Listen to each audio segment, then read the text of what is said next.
Thanks, Riaz. Good morning. It's 6:30 on the dot. Criminal charges are not being laid, but financial punishment has been leveled at the operators of a Burns Lake sawmill.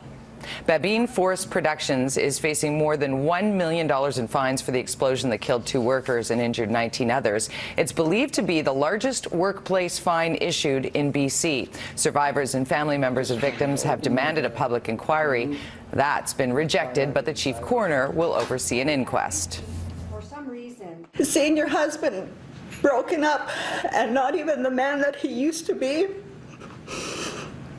And now Kenny Michelle is totally dependent on his wife to get things done. A once strong man capable of working and bringing home a good paycheck is now in a wheelchair. The company plans on appealing the fine, saying WorkSafe BC did not do a proper investigation. The Criminal Justice Branch acknowledged mistakes when deciding not to lay charges. RCMP are investigating an overnight drive-by shooting in North Vancouver. Police have released very few details, but it happened at around 1 o'clock this morning at a house in the 3800 block of Dudley Road, near Sunnycrest Drive. There are reports shots were fired into the door of the home, and it's believed there are no injuries. It was not an accident. A jewelry store in Vancouver's Punjabi market was the target of a cash and grab. Police guarded the doors after a truck crashed into the Main Street store yesterday afternoon near East 50th Avenue. The driver waited in the vehicle while 2 masked thieves, one with a gun, hopped out and stole merchandise. The robbers ditched the stolen truck nearby, likely using another vehicle to get away. No one was hurt, thankfully, but those who work in the area are a bit rattled. I don't even remember too much. I was just my breath was running fast and I was just scared. A manhunt that began in Langley has ended peacefully 1,000 kilometers away. Andre Richard was arrested near Fernie after allegedly driving erratically on Highway 3.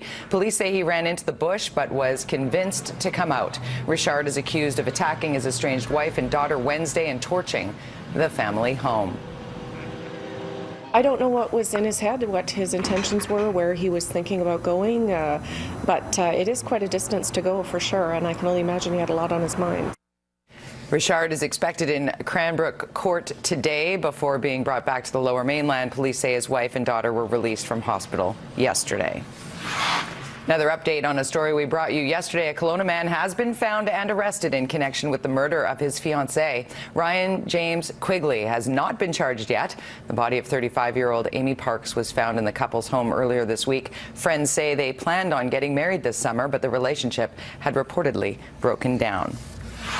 Taylor Van Diest caught her own killer. Those are the words of Crown Counsel during closing arguments at the trial of Matthew Forrester. He's accused of first-degree murder in the 2011 death of the Armstrong teen. The Crown says Forrester stalked Van Diest, planning to sexually assault her, but decided to kill her when she fought back. Forrester's blood was allegedly found under Van Diest's fingernails when she scratched his neck.